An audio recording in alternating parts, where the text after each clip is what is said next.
Alors, bonjour ou bonsoir, bienvenue sur la chaîne YouTube de la Business Academy. Alors ici, vous savez très bien qu'on parle d'argent, on parle d'investissement, on parle de toutes choses qui peuvent t'aider vraiment à gagner l'argent. Voilà, à gagner l'argent dans la vie là. Alors aujourd'hui, je ne vais pas dire que je sors complètement du contexte, mais on va parler aujourd'hui de la mort d'Alexandra. Alexandra qui est une jeune fille étudiante qui était malheureusement étudiante au Canada et qui a malheureusement trouvé la MOR, là-bas tout simplement parce que vu une maladresse en fait. C'est de cette histoire-là dont je vais parler aujourd'hui. Alors, vous savez très bien que de nos jours en Afrique, quand l'enfant réussit à avoir le bac et tout, la plupart des parents espèrent envoyer leurs enfants à l'étranger pour pouvoir avoir des bons diplômes, des universités renommées et puis peut-être revenir dans leur pays pour trouver un bon boulot. Ce qui était le cas de cette jeune fille, mais malheureusement qui n'a pas pu terminer son cursus à l'étranger vu ce qui s'est passé et on ne sait pas vraiment encore ce qui s'est passé. Et c'est pas la toute première fois. Je rappelle que l'année passée, cette affaire avait aussi eu une histoire pareille. C'était passé en Turquie, mais plutôt avec une jeune fille de 17 ans qui a trouvé la MOR tout simplement en rentrant de l'école et tout. Alors, j'aimerais dire ici là que pourquoi est-ce que, ça c'est la question que je vais d'abord poser aux parents qui envoient les enfants à l'étranger. Vous devez savoir qu'à l'étranger, il y a des réalités parfois qu'on n'en parle pas, des réalités parfois que nous, on ne retrouve pas dans nos pays, dans nos différents pays africains. Alors, prendre un enfant qui vient tout juste d'avoir 17 ans ou 20 ans, d'avoir le baccalauréat, l'envoyer à l'étranger, c'est bien. Mais si l'enfant est seul, doit vivre seul, partager la maison avec des colocataires que cette personne-là ne connaît pas vraiment, c'est très dangereux. C'est très dangereux. Encore dans des pays, je ne vais pas dire, encore dans certains pays, c'est très dangereux parce que l'enfant non seulement ne connaît pas les réalités de la vie, et aussi l'enfant va être face à certaines situations parfois qui ne va pas expliquer à ses parents.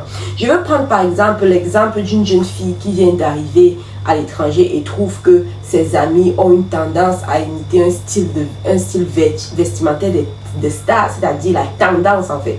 Alors vu le cash que ses parents vont l'envoyer chaque fin du mois, ce cash-là ne peut pas couvrir, je peux dire comment, ce cash-là ne peut pas couvrir complètement, le cash ne peut pas couvrir complètement ses charges. Alors ce qui fait que parfois elle peut se retrouver en train de faire certaines choses. Tu vois, elle peut se retrouver parfois en train de faire certaines choses pour obtenir le cash, pour subventionner la vie qu'elle veut. Chose qui n'est pas bien. Et donc parfois ils n'en parlent pas parce qu'ils ne connaissent pas les conséquences.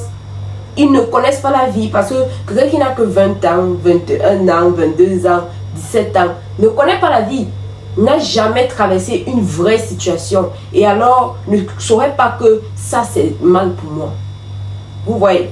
Alors, et aussi, je vais parler aussi de la sécurité. Voilà, ça c'est même le sujet de la vidéo. Parce que quand je parle de la vérité, c'est que beaucoup de gens pensent seulement envoyer mon enfant en Turquie, envoyer en Europe, en Amérique du Nord et tout pour étudier, pour avoir les gros diplômes. Mais pourquoi vous ne pensez pas aussi à envoyer vos enfants dans des pays sécurisés?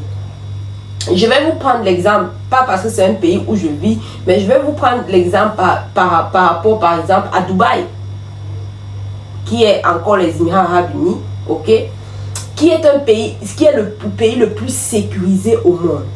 Alors, quand je dis le pays le plus sécurisé, j'essaye de comparer les situations. Parce que si une situation pareille arrivait ici, l'affaire devait être close. Ceux qui vivent à Dubaï peuvent réagir dans les commentaires. Ils vont comprendre ce que c'est que la sécurité à Dubaï. La sécurité à Dubaï, aux Émirats, elle est absolue. C'est d'abord très difficile que quelque chose comme ça arrive. Déjà de un, parce que les gens ont peur de la loi. Vous voyez, les gens même avant de poser des actions dans ce pays-ci, ils ont peur de la loi. Parce que c'est le pays le plus sécurisé au monde, qui est les Émirats Arabes Unis. Et aussi de deux, la fin ne pouvait pas être arrivée comme ça. On est encore actuellement en train de chercher le responsable.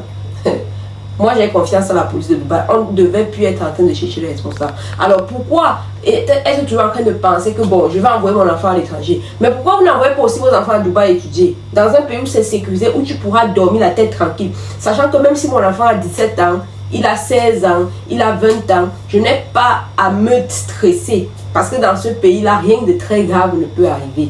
Comme par exemple la MORT, comme ce qui s'est passé avec cette fille-là au Canada. Tu n'aurais pas vraiment à stresser parce que c'est un pays sécurisé. Et en plus de ça, même si quelque chose arrive à ton enfant, tu n'as pas besoin de trop de protocoles pour pouvoir arriver parce que le visa touriste de Dubaï, c'est facile à obtenir. Et aussi, toutes ces universités que vous allez retrouver dans ces pays-là, ils ont des extensions ici, aux Émirats. Beaucoup de gens ne savent pas. Beaucoup de ces grandes universités dans le monde, ils ont des branches ici.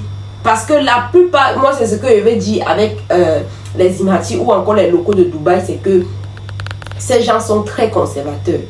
Alors au lieu d'envoyer leurs enfants étudier à l'étranger, qui peut peut-être changer la mentalité de l'enfant, affecter leur culture de base, ils préfèrent amener ces universités ici. Alors si tu es quelqu'un, tu as l'argent, tu veux que ton enfant vienne étudier peut-être dans une grande université américaine, la plupart de ces universités sont présentes à Dubaï. Mais on n'en parle pas sur les réseaux sociaux. Ça, c'est la vraie vie. Beaucoup de gens pensent, moi, je vais envoyer mon enfant au Canada, ceci, patati, patata. Mais on n'en parle pas des Émirats Arabes Unis. Pourquoi? Alors que c'est l'un des pays les plus sécurisés au monde. Et qui offre aussi des opportunités aux gens qui ont les vrais diplômes. Pourquoi on n'en parle pas aussi de ce pays-là? Pourquoi vous pensez seulement à la Turquie, vous pensez à l'Europe? Pourquoi vous ne pensez pas aussi aux Émirats? Que quand vous partez sur Google, vous tapez, ça sort que les Émirats Arabes Unis est le pays le plus sécurisé au monde. Pourquoi n'envoyez pas vos enfants dans ce pays-là? Ça, c'est un point d'interrogation. C'est vraiment un point d'interrogation. Donc, c'est ce que j'aimerais souligner ici à tous les éducateurs. J'aimerais souligner ici à tous les éducateurs sur ce point-là. Parce que après cette affaire d'Alexandra, il y a encore une autre histoire qui est sortie. Une autre personne qui s'est fait MOR par une autre personne aussi. Et c'est vraiment tragique. C'est pas la première fois que ça arrive dans ce pays. C'est pas la première fois que ça arrive dans ces pays. Alors changez de zone. Évitez d'envoyer vos enfants dans les endroits où vous savez que c'est pas sûr. Donc c'est ce que j'aimerais dire sur Dubaï. Si ton enfant veut obtenir le bac, tu peux venir à Dubaï, tu prends ton billet d'avion, ok? Tu viens à Dubaï, tu visites le territoire. Si tu ne sais pas comment faire, tu nous laisses le commentaire ou tu nous laisses le commentaire ici là sur YouTube. Je vous dirai comment faire pour obtenir facilement le visa touriste de Dubaï. Et tu viens à Dubaï, tu vois comment ça se passe le territoire. Toi-même, tu vas être, je peux dire comment, you will fall in love. Et la culture ici, c'est-à-dire, si ton enfant arrive ici à 17 ans et que ton enfant doit fréquenter avec des gens vraiment d'ici, franchement, il aura un comportement très professionnel.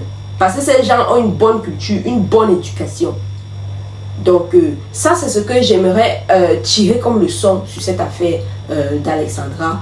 On ne va pas dire que non, j'ai toujours bien éduqué mon enfant. Quand l'enfant n'a pas encore traversé certaines situations dans la vie, il y a certains pièges dans lesquels il peut facilement tomber. Et puis ce piège-là peut le conduire à la MOR. Ce piège-là peut le conduire à ça. Donc, il faut savoir où envoyer son enfant. Ça, c'est la leçon vraiment à tirer. Et c'est la vérité même à tirer dans cette affaire. Faites très attention. On se retrouve pour une prochaine vidéo.